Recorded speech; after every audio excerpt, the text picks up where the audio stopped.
Olá, queridos alunos, tudo bem com vocês? Estamos iniciando mais um encontro de Sociologia para os terceiros, PET 2, semana 2. O que nós vamos estudar, pessoal? A raça e seus efeitos sobre a desigualdade e a discriminação racial no Brasil. Bom, pessoal, nós, nos outros encontros, falamos sobre os marcadores sociais da diferença, tá? E nós também trouxemos de um exercício a ideia de democracia racial. O que seria essa ideia de democracia racial? Foi um mito, uma lenda que foi construída pela sociologia. Vamos exemplificar e vamos trazer um pouco mais essa ideia? Bom, a ideia de democracia racial ela foi tão potente que atraiu até mesmo a atenção internacional.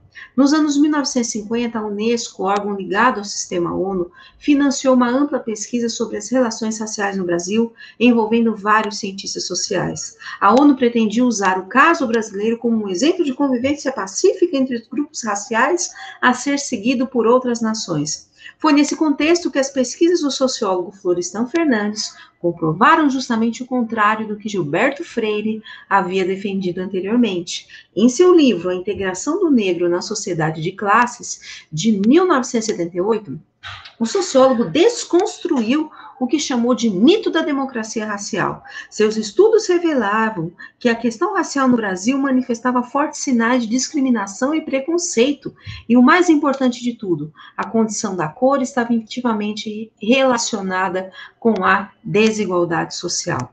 Portanto, pessoal, na visão de Florestan, a desigualdade social brasileira tem relação direta com a escravidão e, mais particularmente, com a forma como a população negra foi excluída e marginalizada do processo de modernização da sociedade brasileira após a abolição da escravidão. De acordo com o sociólogo, a ideia de democracia racial, amplamente aceita pelo senso comum, serviu para difundir as ideias de que não existem distinções entre negros e brancos, de que há uma suposta convivência pacífica entre eles, e mais, de que os negros e brancos têm as mesmas oportunidades sociais, econômicas e políticas. Essas ideias, por sua vez, geraram outras ideias racistas, também sustentadas pelo senso comum, tais como: o negro não tem problema de integração social, o negro está satisfeito com a sua condição social e estilo de vida, que o negro se encontra em uma situação desfavorável. Isso se deve exclusivamente à sua incapacidade de superar as dificuldades, tais como a pobreza e o desemprego. Essa última ideia sobre a incapacidade do negro não guarda alguma semelhança com a explicação racial do darwinismo social que nós vimos a semana passada? Lógico que guarda. E não é coincidência, pessoal. Não é coincidência, é uma postura discriminatória. Ok? Sendo assim, é necessário que nós exercitemos o nosso olhar sociológico e nos afastemos desses argumentos do senso comum, tá? Onde justamente nós vamos trazer argumentos científicos comprovados pelo sociólogo Florestan Fernandes. Várias hierarquias de poder e privilégios, portanto, organizam a nossa sociedade e posicionam as pessoas e os grupos sociais em diferentes estratos da estrutura social. De uma maneira bem simples, nós podemos pensar a estrutura social como um prédio e os estratos sociais como seus andares. Quanto mais alto o andar que um grupo social ocupa, mais poder de decisão política e econômico ele tem sobre como funciona a sociedade, as suas leis, a distribuição da riqueza e o papel das polícias, suas ideologias e influência sobre o Estado, suas políticas públicas de emprego, saúde e educação.